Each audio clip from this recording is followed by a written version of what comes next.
Hello, today I'm going to tie a very effective trout fly I discovered on my last fly fishing trip. This fly is unique. It's a dry fly tied on a size 12 Scud hook. Okay, let's get started. I have 70 denier black thread. We're going to start off by making the wing. The wing is simply composed of extra fine deer hair. Just regular, natural deer hair. So you're just going to move your thread to a couple eye lengths away from the eye. This is the patch of deer hair. It's a couple bucks at Cabela's, which is my local fly shop. I just stacked a good bundle. This bundle actually has a little too much, so I'm just going to thin that out. You don't want about that much roughly stacked. You don't want too even. You don't want the wing. It's about as long as the shank of the hook. So what it is, I stacked it, then I roughed it out a little with my finger, because you want a nice tapered profile. So do about 10 wraps. Hold it. Hold the tips with these fingers, and while you cut these with your other hand. Want a pretty steep angle to cut here. What you're going to do is now you're going to apply your tension after you already cut it. And it's going to spin on you because it just does. I don't know a way to fix that.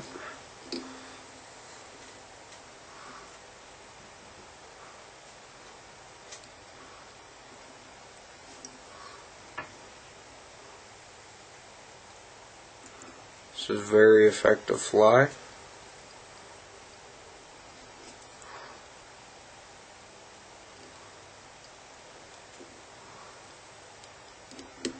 As you can notice, I have a lot of room at the head of the fly, because I'm going to wind my hackle in front of this wing.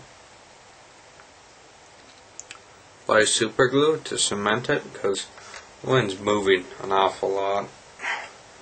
It must be a different hook. Started using these Tiemco hooks. So next I'm going to take a Coke de Leon. I think I'm saying that right. Good quality done. My mom actually went to Spain, so she got these for me. I have a whole box of them, luckily.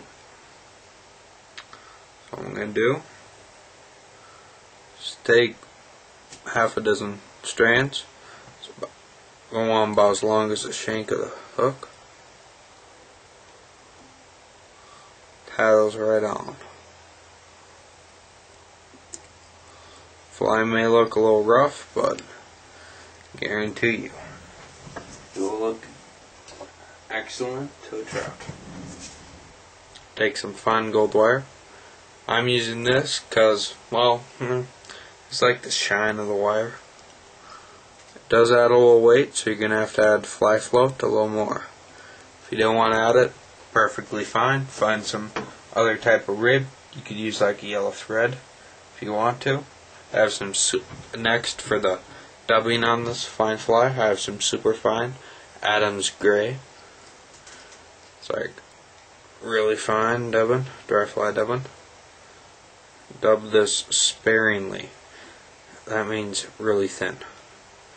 The thinner, the better, because you're able to do a lot more with thin amount. So just catch it in like this, and just twist it a little more. Usually I don't do this with my dubbing, but with this you sort of have to. This is a fly that looks somewhat like a humpy, but I developed it to imitate a dun or a mayfly. It's the same insect, but two different regions of the world call it two different things. So I'm just going to rib it, and I made a nice steep tapered body. This is a perfect body, and I did that by cutting the deer hair at an angle, as you saw, and then gluing it. So I'm just going to tie it down preliminary behind the deer hair. I'll just wrap it to be in front of the deer hair, or I'll tie it off more. This deer hair, this helps as like an indicator, and also provides some really good floatant, and it also looks very much like a win, very dense. Okay, hackle. You can use a dun hackle. I'm going to use a black hackle, simply because I fish this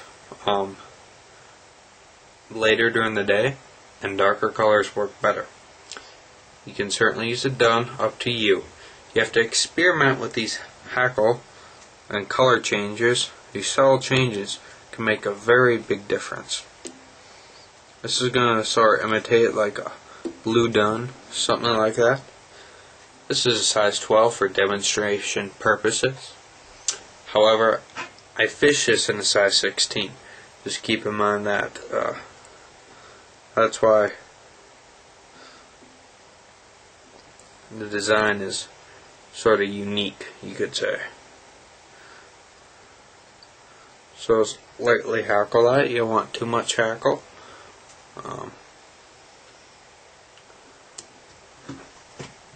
So I don't think it's completely necessary.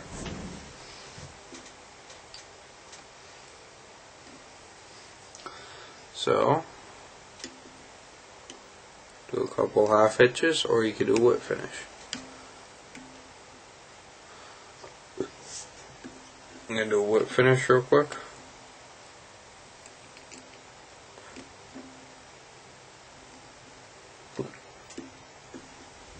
Whip finish and a half hitch seem to work just fine. I got one little straggler here. This block hackle could be replaced with a dun, as I said earlier, or even a grizzly. You can customize this fly to your needs.